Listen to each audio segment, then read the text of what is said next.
बिस्मिल्लाहिर्रहमानिर्रहीम अस्सलाम वालेकुम। मेरा नाम है नवीद शेख। आप देख रहे हैं सुपर टीम यूट्यूब चैनल। इस वक्त जो भारत के अंदर किसानों की एहतजाजी तहरीक है उसमें नई पेशरफ्त हो चुकी हैं। एक मोदी का बयान आया, फिर उसके बाद जो इंडियन पार्लियामेंट है उसने जो ज़राअत के हवाले से कवानीन है उसके अंदर जो बिल पास किया गया उसमें उसका बजट कम रखा गया। फिर इस हवाले से जो एहतजाजी किसान हैं उनका भी एक मौक़िफ़ अब मीडिया पर सामने आ चुका है। उन्होंने क्या ऐलान किया, पहले इस हवाले से मैं आपको आगाह कर देता हूं। भारत के एहतजाजी किसानों ने 6 फरवरी को मुल्क गिर पहिया जाम हड़ताल का ऐलान कर दिया है। किसान रहनुमाओं का कहना है कि कवानीन की वापसी तक तो घरों को वापसी नहीं होगी। जब तक कवानीन वापस नहीं होंगे तब तक वो घर नहीं जाएंगे। यानी दिल्ली के इर्द गिर्द जारी धरनों के अलावा भी मुख्तलिफ शहरों में काश्तकारों ने रैलियां निकाली, जिसमें खवातीन ने भी बड़ी तादाद में शिरकत की। दूसरी जानिब मोदी सरकार जो है हठधर्मी से बाज ना आई और उसने ज़राअत के जो बजट है उसमें कमी कर दी है, जिस पर जो भारतीय पार्लियामेंट है उसके अंदर काफ़ी शोर शराबा भी हुआ, शोर गुल भी हुआ। अपोजिशन की जानिब से, खुसूसन कांग्रेस की जानिब से उन पर काफ़ी तनकीद भी की गई और ले दे भी हुई। जबकि एक रोज़ कबल अगर आपको याद हो तो भारतीय वज़ीर आज़म नरेंद्र मोदी जो हैं उन्होंने योम जमहूरिया पर किसानों के एहतजाज को मुल्क की बेइज्जती करार दिया था। मोदी ने कहा था कि 26 जनवरी को पेश आने वाले वाक़े की वजह से भारतीय तिरंगे की तौहीन पर पूरे मुल्क को अफसोस हुआ। ये वो जो रोज़ाना वो हफ्ते बाद या कुछ दिनों बाद वो नहीं करते मन की बात और वो रेडियो पर खिताब करते हैं कौम से, तो ये वो एक ढोंग सा जो वो करते हैं, मोदी एक्टिंग करते हैं, तो ये बेसिकली उसका हिस्सा था। दिल्ली के लाल किले में पुलिस मुकाबले की सैकड़ों वीडियोस जो हैं इस वक्त सोशल मीडिया पर वायरल हो चुकी हैं, जिनसे जाहिर होता है कि मोदी ने किसानों को बहैसियत कौम इंडियन मुसलमानों की तरह दबाव में लाने के लिए स्ट्रेटजिक एक्शन प्लान जो है वो बना लिया है, जिसके 3 अदद खौफनाक नतायज जो हैं अब तक सामने आ चुके हैं। पहला मैं आपको बता देता हूं, लाल किला पुलिस तशद्दुद के बाद पंजाब ह्यूमन राइट्स ऑर्गेनाइजेशन जो है उसने जो हकायक जारी किए हैं वो काफ़ी खौफनाक हैं। उनके मुताबिक एहतजाजी परेड में से अब तक 100 से ज़ायद जो किसान हैं वो गुमशुदा अफराद में तब्दील हो चुके हैं, उसमें शामिल हो चुके हैं। पुलिस इन किसानों का अता पता बताने से इनकारी है और अभी तक सिर्फ 18 किसानों की गिरफ्तारी की तस्दीक की गई है। अच्छा, ये वो 100 लोग थे जो सरकर्दा थे, जो उस तहरीक है किसान तहरीक उसके सरकर्दा कारकुन थे, रुकन थे या लीडरान में शामिल थे। ये वो लोग हैं जिनकी वजह से तहरीक को मसाइल हो सकते हैं, उसको जिक पहुंच सकती है। ये वो 100 लोग हैं।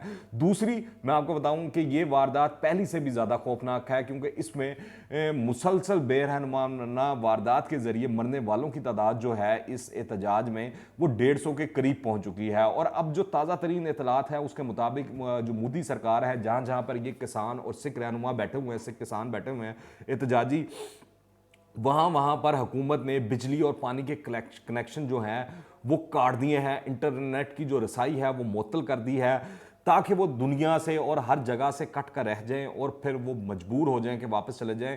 मगर जो किसान हैं वो डटे हुए हैं इस वक्त, और जो मोदी के गले की हड्डी है वो बने हुए हैं। तीसरी जो सबसे अहम है वो मैं बताऊं, मोदी राज की जो तीसरी वारदात है वो उल्टी भारत के मुस्तकिल गले पड़ गई है। संत जरनैल सिंह भिंडरवाला के बारे में आपने सुना होगा, जो खालिस्तान तहरीक थी, उसके जो पहले सिर्फ ग्रंथी सिखों की तहरीक समझी जाती थी, अब उसमें सिखों के सारे मिसल और मोने सिख भी शामिल हो चुके हैं और इनके 2 नारे मोदी राज के असाब पर इस वक्त छाए हुए हैं।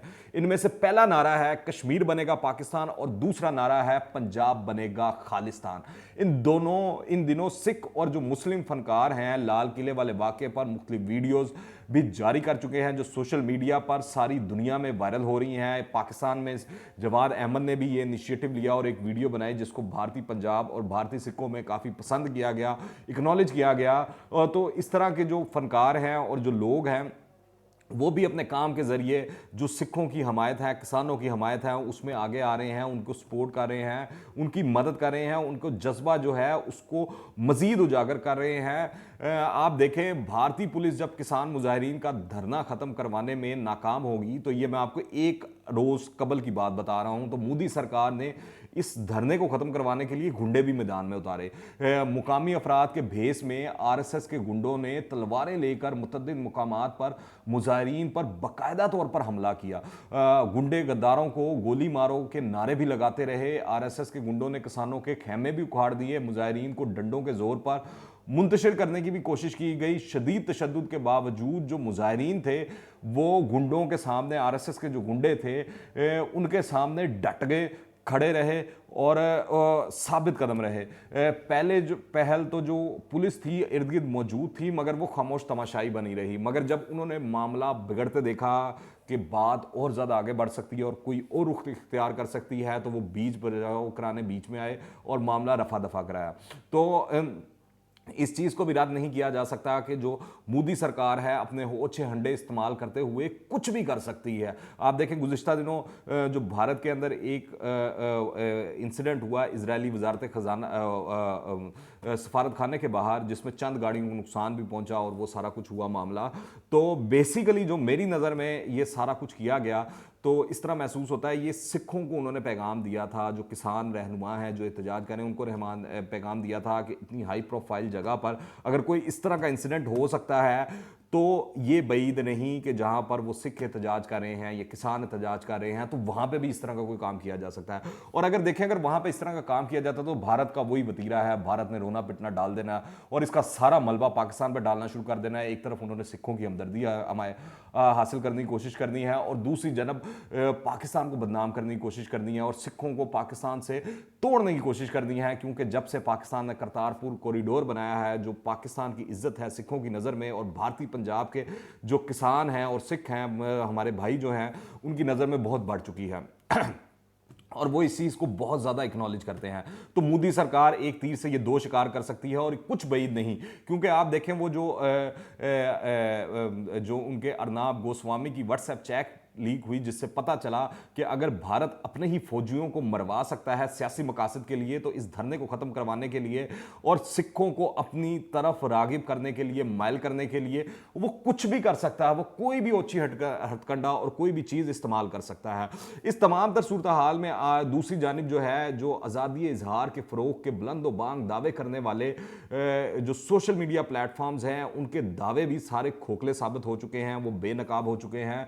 जैसे ट्विटर है, ट्विटर ने मोदी सरकार पर तनकीद करने वाले दर्जनों अकाउंट जो हैं वो भारत में बंद कर दिए हैं और इस पर ट्विटर का कहना है कि भारतीय हुकूमत की जानिब से कानूनी दरख्वास्त की बुनियाद पर अकाउंट बंद किए गए हैं। जिन अहम अकाउंट्स को भारत में बंद किया गया है उनमें एहतजाज करते किसानों का ऑफिशियल अकाउंट और मारूफ दानिश्वर जो हैं भारत की और जो भारतीय स्टेट की क्रिटिक हैं अरुंधति रॉय, उनके मैगजीन दी कारवान का ट्विटर हैंडल भी बंद कर दिया गया है। इसके अलावा दर्जनों सहाफ़ियों के अकाउंट्स भी बंद कर दिए गए हैं, जिसमें राजदीप सरदेसाई भी शामिल हैं और उनको तो नौकरी से भी मेरे ख्याल से शायद हाथ धोना पड़ेगा और उनका जो शो है कुछ दिन के लिए ऑफ एयर कर दिया गया है। जबकि दूसरी जानिब मोदी सरकार को जो ये बेनकाब करते थे जितने सहाफ़ी, उन सारों के अकाउंट्स जो हैं ब्लॉक कर दिए गए हैं, बंद कर दिए हैं ट्विटर की जानिब से।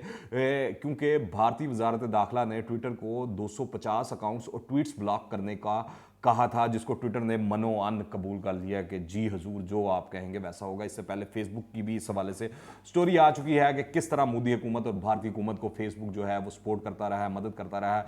आपको याद तो होगा कि जो साबिक सरबराह थे ISI के जनरल हमीद गुल साहब, उन्होंने नरेंद्र मोदी के बारे में पेशन गोई करते हुए कहा था कि ये खुद अपने हाथों से भारत को तबाह करेगा और आज भारत में हालात इस नहज पर पहुंच चुके हैं, आ चुके हैं। लाल किले पर सिखों का झंडा लहराना इस बात का सबूत है कि अब भारत को टुकड़े टुकड़े होने से कोई नहीं बचा सकता और ये तकसीम एक दो नहीं बल्कि दर्जनों हिस्सों में होगी। मकबूजा कश्मीर से लेकर कन्याकुमारी तक आज़ादी की तहरीकों में तेज़ी आ गई है। हालात बता रहे हैं कि माओबागी तमिल नागा नस्ल के लोग आज़ादी हासिल करने में कामयाब हो जाएंगे। ना सिर्फ कश्मीर आज़ाद होगा बल्कि दिल्ली के तख्त पर भी नया परचम लहरा रहा होगा। ताहम जो सिख किसानों ने फाशिस्ट मोदी को यह पैगाम दे दिया है कि वो अब इसके जुल्म के सामने मजीद नहीं झुकेंगे। दिल्ली की फ़ज़ा में आज़ादी के नारों की गूंज ने अखंड भारत के ख्वाब को चिकनाचूर कर दिया है, जिसकी तकमील के लिए भारत ने पूरी जनूबी एशिया का अमन दांव पर लगा रखा था, आग लगा रखी थी। पाकिस्तान हो, अफगानिस्तान हो, नेपाल हो, चीन हो, भूटान हो या बांग्लादेश हो, कहाँ है जब जहाँ पर भारत या मोदी शरारत नहीं कर रहा था। आप देखें द इकोनॉमिस्ट से लेकर फॉरेन पॉलिसी मैगजीन तक, बरतानिया की पार्लियामेंट से लेकर UN इंसानी हकूक की रिपोर्ट तक आलमी सतह पर यह वाज़ह हो चुका है कि भारत दहशतगर्दी की सरपरस्ती से आलमी अमन के लिए खतरा बन चुका है। कत्लो गारतगरी, नफरत, धोखादही, फरेब, इंतशार और तशद्दुद का दूसरा नाम इस वक्त इस तरह महसूस होता है कि मूडी डॉक्ट्राइन है। और अनकरीब वो वक्त दूर नहीं जब इस मूडी डॉक्ट्राइन ने भारत के दर्जनों टुकड़े करवा देने हैं और भारत भी उसी तरह टूटता हुआ नजर आ रहा है जिस तरह किसी दौर में यूएसएसआर टूटा था और उसमें से दर्जनों नए मुल्क निकले थे। और इस वक्त जो सूरत हाल बनती नजर आ रही है वो ऐसी है कि भारत के अंदर से भी दर्जनों नए पाकिस्तान बनने जा रहे हैं। आप क्या राय रखते हैं नीचे कमेंट्स में लाजमी बताइएगा। अगर आपने अभी तक इस चैनल को सब्सक्राइब नहीं किया तो इस चैनल को सब्सक्राइब करें, बेल आइकन को प्रेस करें ताकि ताज़ा तीन अपडेट्स और नई वीडियोस आपको बर वक्त मिलती रहे। अगर वीडियो पसंद आए तो लाइक करें और ज़्यादा से ज़्यादा शेयर कीजिएगा। दुआ में याद रखिएगा। अंटिल द नेक्स्ट टाइम, अल्लाह हाफिज़।